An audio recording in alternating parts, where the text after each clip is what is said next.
नमस्कार, मी किरण. आपण पाहत आहात ग्लोबल महाराष्ट्र 24 न्यूज. आजच्या न्यूज बुलेटिन मध्ये आपलं मनपूर्वक स्वागत.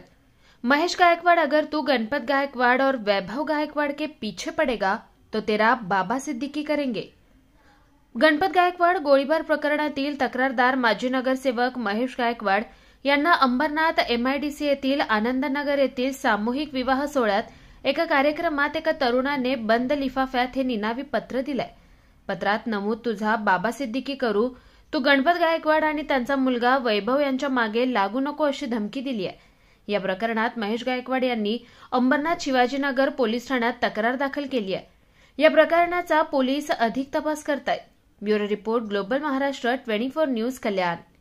अशाच निरनिराळ्या आणि देशविदेशातील ठळक घडामोडी पाहण्यासाठी ग्लोबल महाराष्ट्र 24 न्यूज वृत्तवाहिनीला सबस्क्राईब करा, लाईक करा, शेअर करा आणि कॉमेंट बॉक्समध्ये आपल्या प्रतिक्रिया देखील नोंद करा आणि पाहत रहा ग्लोबल महाराष्ट्र 24 न्यूज. धन्यवाद.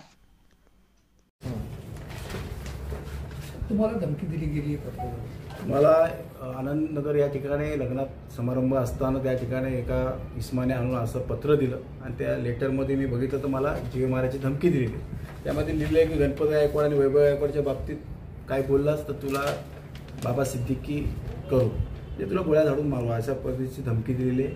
मी आनंदनगर ठिकाणी शिवाजीनगर पोलीस स्टेशनमध्ये गुन्हा दाखल केलेला आहे. पोलिसांकडून अपेक्षा आहे की त्यांनी लवकर चौकशी करून त्याला अटक करावी. आणि हा जो लिफाफा आहे, हा लिफाफा जेलमध्ये वापरला जातो.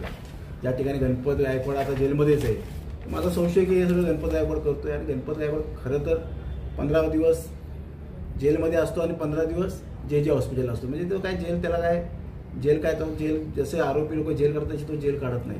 त्याच्यावरती अनेक आका लोकांचा आशीर्वाद आहे, अनेक आका लोकांचे जर संबंध असल्यामुळे ते मग माणूस असा मजा करणारच.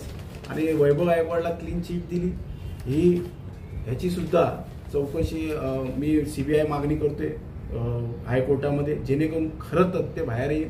कारण की CC फुटेजमध्ये पूर्णपणे कैद आहे. इशारे करताना गणपत गायकवाडला बोलवण्याचं काम वैभव गायकवाडने केले आणि सराईत गुन्हेगार पार्श्वभूमी असलेल्या आरोपीला, त्या गुन्हेगार लोकांना त्या ठिकाणी आणायचं काम केलेलं आहे. ते बाहेरच्या दृश्यामध्ये जेवढे गुन्हेगार आहेत त्यांना सुद्धा अटक करायला पाहिजे, असं मी आता हायकोर्टामध्ये मागणी केली आहे.